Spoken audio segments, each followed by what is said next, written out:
Assalamualaikum warahmatullahi wabarakatuh. Tanda-tanda dan juga penyebab sirkulasi darah yang buruk.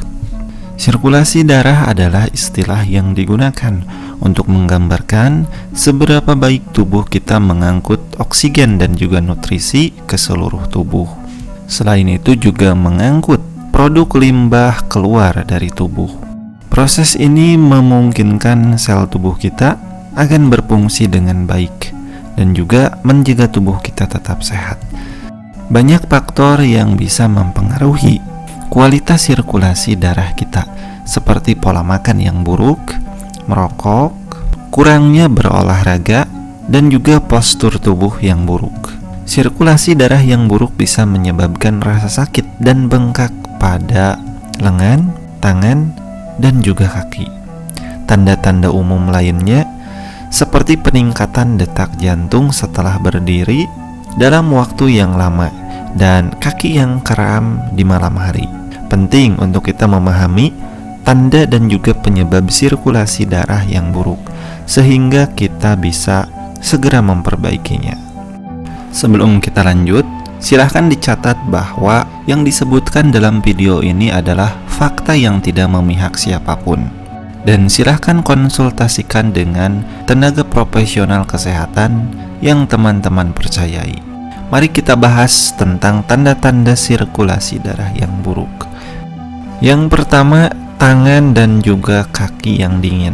Keluhan ini biasanya adalah pertanda sirkulasi darah yang buruk, yang bisa membuat kita terasa dingin dan mati rasa, terutama saat kita sedang istirahat atau tidur. Dan gejalanya sering kembali membaik setelah aktivitas fisik kembali kita lakukan.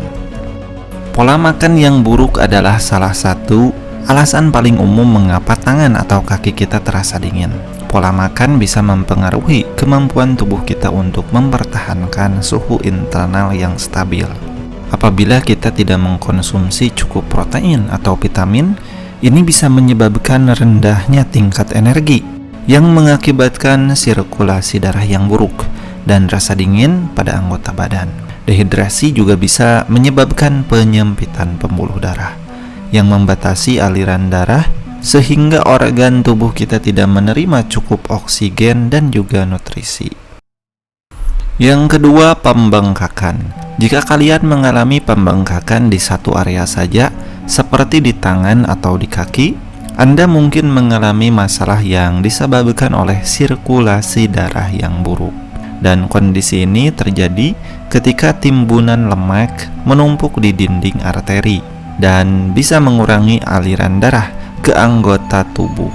Hal inilah yang menyebabkan peningkatan tekanan yang memaksa cairan akan masuk ke jaringan tubuh, yang menyebabkan pembengkakan di tangan atau kaki.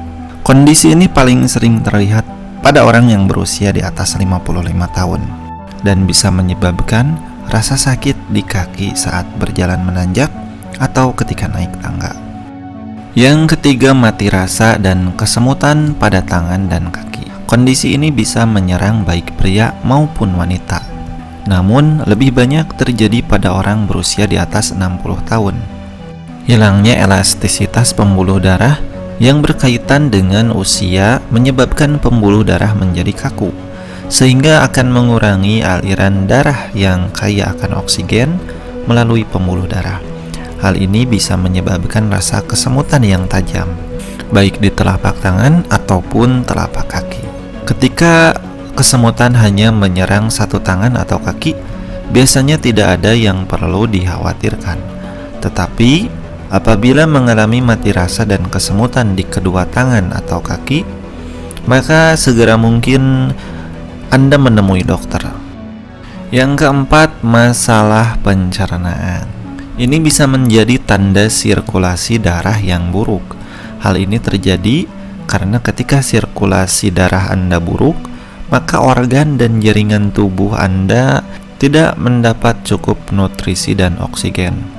Hal ini menyebabkan usus tidak dapat berfungsi dengan baik, dan diare adalah salah satu tanda umum dari sirkulasi darah yang buruk.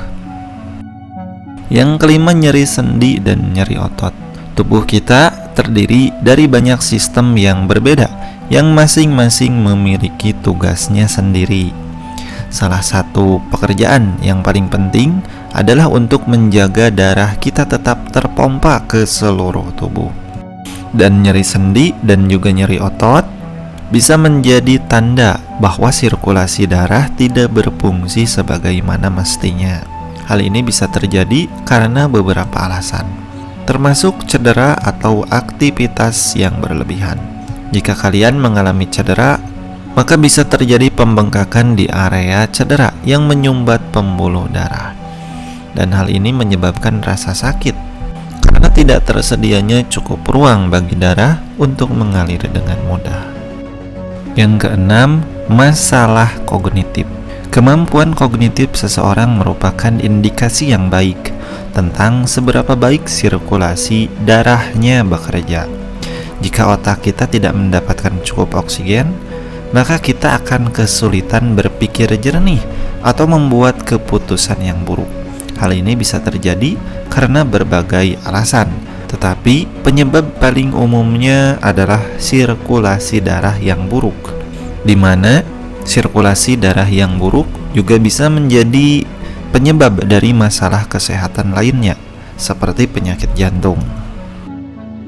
Yang ketujuh, warna kulit yang berubah. Perubahan ini menunjukkan warna pucat dan juga kebiruan pada kulit. Tepatnya ketika jumlah darah di dalam arteri tidak mencukupi. Tidak hanya pada tangan, perubahan warna pun terjadi pada hidung, bibir, telinga, tangan, dan juga kaki. Ketika aliran darah memburuk disebabkan oleh darah yang bocor dari kapiler, area kulit biasanya akan tampak keunguan. Kulit sendiri memiliki lebih banyak fungsi yang lebih dari sekedar melindungi tubuh kita dari cuaca buruk. Masalah sirkulasi darah juga bisa menyebabkan kemerah-merahan. Kulit kita mungkin menjadi pucat ya, atau biru, terutama jika kita berdiri dalam waktu yang lama atau tidak bergerak. Kurangnya oksigen di dalam darah juga bisa menyebabkan jari tangan, kaki, dan bibir kita membiru saat sedang tidur atau duduk diam dalam jangka waktu yang cukup lama. Kedelapan, varises. Varises adalah kondisi di mana pembuluh darah yang membesar dan biasanya muncul pada bagian kaki.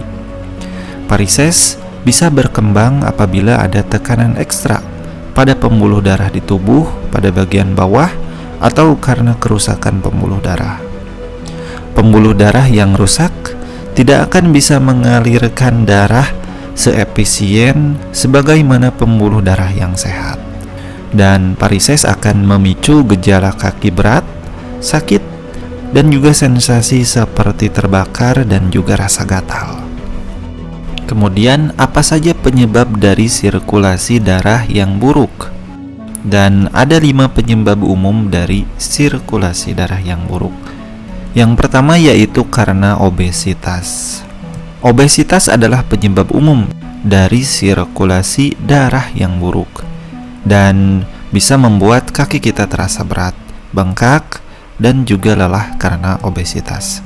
Orang yang mengalami obesitas biasanya mempunyai sirkulasi darah yang lebih buruk jika dibandingkan dengan orang yang memiliki berat badan yang normal, dikarenakan terdapat lebih banyak jaringan lemak di tubuh mereka, sehingga bisa mengurangi jumlah oksigen yang bisa mencapai seluruh tubuh. Yang kedua, karena pembekuan darah. Hal ini bisa menyebabkan serangan jantung, stroke, dan juga masalah kesehatan serius lainnya. Penggumpalan darah mungkin merupakan gejala dari kondisi lain ya. Penggumpalan darah akan terjadi ketika darah mengental dan juga saling menempel. Dan penggumpalan darah bisa menghalangi aliran darah melalui pembuluh darah dan menyebabkan sirkulasi darah yang buruk dan nyeri pada otot-otot kaki. Yang ketiga, yaitu karena diabetes. Sirkulasi darah yang buruk terjadi pada penderita diabetes karena tubuh tidak bisa membuat cukup cukup insulin atau menggunakannya dengan benar.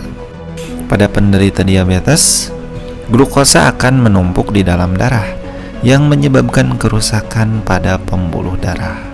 Diabetes bisa merusak jantung, ginjal, dan juga mata, dan juga menyebabkan komplikasi seperti kebutaan dan juga kerusakan saraf. Oleh karena itu, pada penderita diabetes, selalu terus perhatikan sirkulasi darah Anda. Yang keempat, penyempitan pembuluh darah. Hal ini disebabkan oleh penumpukan timbunan lemak yang disebut plak ya pada dinding arteri yang kaya akan oksigen. Endapan ini juga terdapat di bagian lain pada tubuh. Akumulasi plak akan menyulitkan darah bisa mengalir melalui pembuluh darah. Arteri yang menyempit akan mengakibatkan berkurangnya pasokan darah ke jaringan organ tubuh yang memerlukannya. Cara untuk menjaga agar sirkulasi darah kita tetap baik yaitu dengan olahraga teratur dan menjaga pola makan yang sehat, sehingga aliran darah ke seluruh bagian tubuh kita akan bekerja dengan baik. Nah, teman-teman semua, perlu kita sadari dari sekarang bahwa kesehatan itu adalah nomor 1. Oleh karena itu, kita perhatikan tubuh kita dengan baik dan juga gejala-gejala yang ada. Dengan demikian, insya Allah kita bisa menjaga tubuh kita agar tetap sehat dan dijauhkan dari hal-hal yang tidak diinginkan. Jangan berhenti di sini. Mari bagikan video ini ke teman-teman kita yang lain. Terima kasih sudah menonton. Semoga bermanfaat.